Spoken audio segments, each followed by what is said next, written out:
Sups up everyone, welcome back to another video, and today we have a little different one, right? This one is more personalized and it might rub a couple people the wrong way, but I just want to give you guys an idea of how I've been experiencing Genshin Impact, how I've been enjoying the 5 stars, the limited characters. And yes, we'll only be covering 5-star limited characters, as I feel like they are the pinnacle of what you can achieve in this game with premium resources being Primogems, Genesis Crystals, whatnot, right? So we're going to be covering, once again, 5 stars and limited 5 stars. So, of course, Jean, Diluc, Chi-Chi, Mona, Kaching, we're not going to talk about them. With that said, we have to start at the very top here.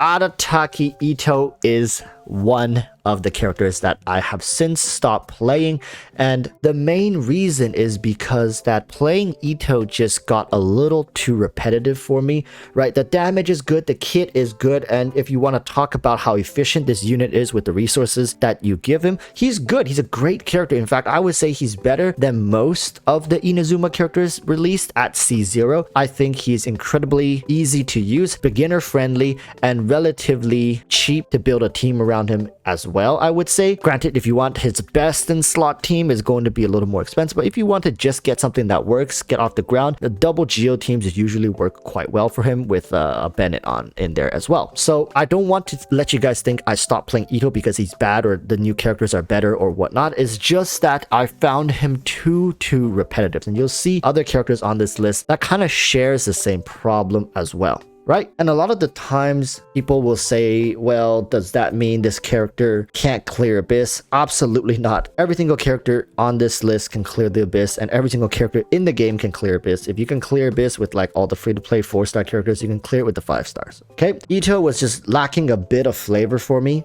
if that makes sense to people, so I've decided to drop him. Followed by Itto is somebody in a similar position, which is Xiao. And there are many ways to enjoy a character, and I'm sure for many, Xiao is the one and only way to kick back and relax after a busy day out or at work. Unfortunately for me, he isn't. While he is very powerful, much like Itto, his playstyle just rubs me the wrong way, and it just feels slightly too punishing for me at times, and too many restrictions placed on his kit with very little you yourself can do to mitigate those issues. Again, when it comes to damage, this guy is dishing out an insane amount. And if you guys are to really prod a little deeper, you'll quickly notice that I don't have Xiao's weapon, right? And that may be a huge contributor to why I don't want to play him, is because I'm simply salty. But I'm gonna be honest with you guys, I have not touched this character in like over half a year, and I feel like in a way it's echoing the same thing as Itto, which is you literally press a couple buttons and the visuals are the same. There's very little nuance.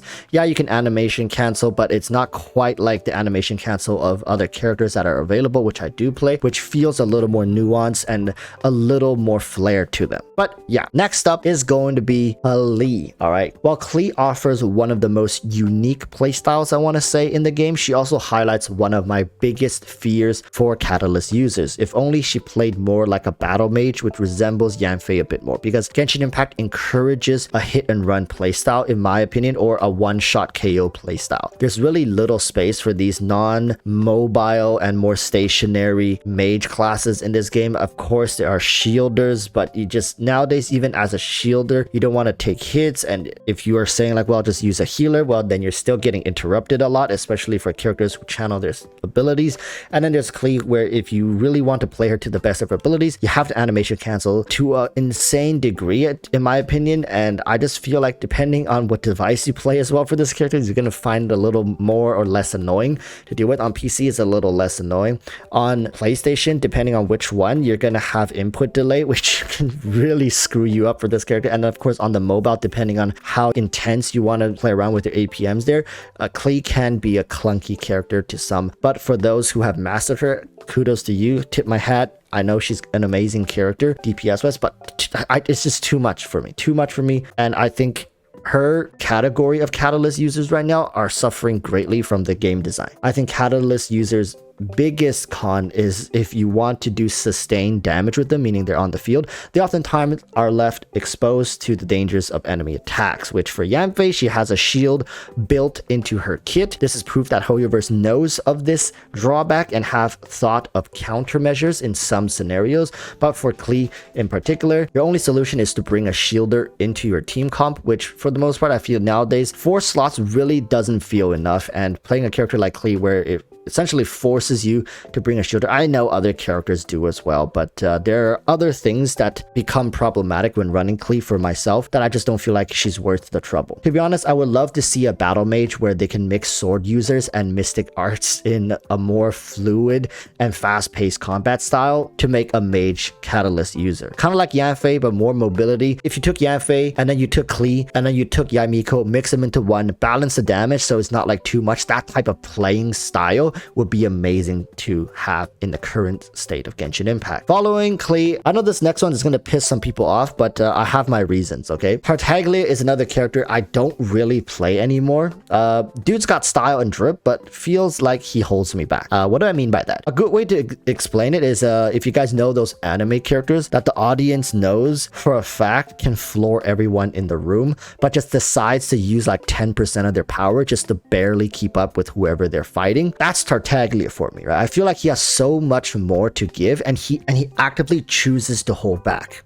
Like hold me back. Remember, the scenario is that this anime character, he could totally floor everyone in the room, but for some reason, not because he's like Gojo Satoru showing off and holding back to not kill the enemy, it's just like some of his power is sealed for some reason, or he's not able to access all of it, and just feels really bad for this character to take a beating or to not be able to go all out. I feel so terrible when playing this character, and yes, it is mainly to do with his elemental skill. It just feels like it's too big of a limitation and it's always wearing on me whenever I play this character. Just feels bad. And this is just my way of saying he feels limiting, all right? And is one of the units that can heavily punish you for being greedy with his presence. Don't get me wrong. If my Tartaglia was C6, he'd probably be my most played unit, but unfortunately, he's not. And I'm not saying that I want him to be C6. I'm saying if he just had whatever he had in C6 as his normal ability and is able to tune down the damage in some way, right? I'd be willing to take that. It's his punishing playstyle that turns me away from him. And with that said, let's go over to the next one, which is Eula. Another controversial one. People might be wondering, like, why don't you play Eula? This character is cracked. She's insane.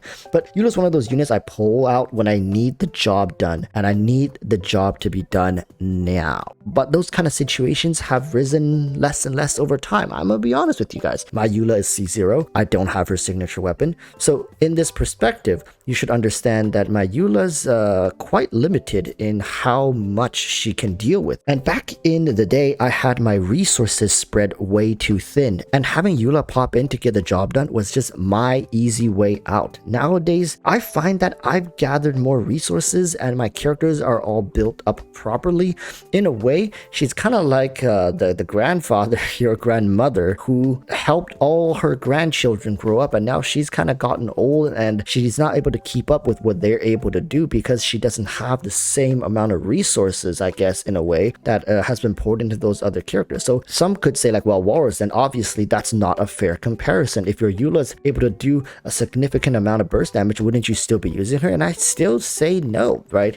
And I hope you guys start to see a pattern here. I don't like to use characters who rely on their burst skill too much to be functional.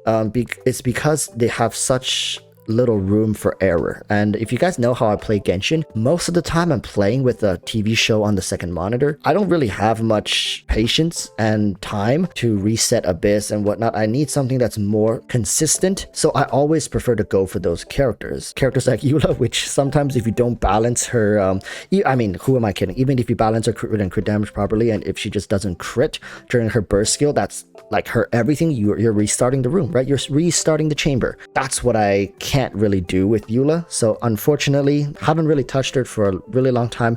Not in that way, people. Please get your mind out of the gutter. Maybe in the future, if I do pull her weapon, maybe if I farm up her artifacts a little bit better, and I'm just craving that particular playstyle, maybe I'll play her. So far, hasn't come up. Next character is going to be Yuumia. All right, well, I think Yuumia is a strong unit. I think this is the first unit on this list that I dropped due to just having better options in her particular category, like niche category. This is something that I am pretty torn about, but I guess one additional reason for me not to play Yuumia anymore is due to HoYover's terrible auto-targeting system. I'm not even kidding you. Like, this single thing makes this character sometimes very frustrating to play. And to be honest with you guys, even more so, it was a direct toss-up between Yuumia and Hu Tao. But Hu Tao is able to hit multiple units if you line them up properly, right? And her kit does feel more complete with less downsides than Yuumia. And in a perfect scenario, the two really aren't that different from each other. But Yuumia just feel a little bit more inconsistent at C0. But granted, my Hu Tao is C1. So again,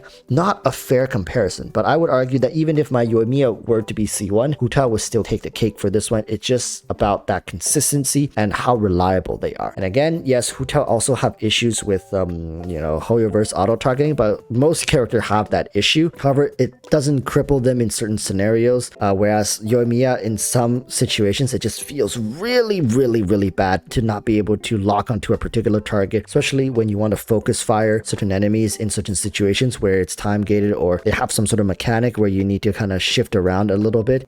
You usually have to reposition your entire character to force the AI to retarget. So it's a hassle I don't want to deal with. But then again, Yuumia character by herself, really solid. I would probably still be playing this character if it wasn't for HoYover's crappy AI system. All right, and that's everybody. All right, that's all the characters I've covered. Everyone else I've been currently still playing. I'm not including Yamiko and Ayato because they literally just came out. What the hell? All right, everyone else that I have not mentioned on this, all the 5 stars, I am actively playing them. I enjoy playing them, and they're a part of some of my more core teams, if you could put it that way. So comment down below, what 5 stars have you slowly phased out of your lineups? I'm really interested as to what you guys think. We're going to be talking about more of this stuff in tomorrow's live stream, so urge you all to tune in then. All right, until then, urge you all to stay safe. Peace. Bye.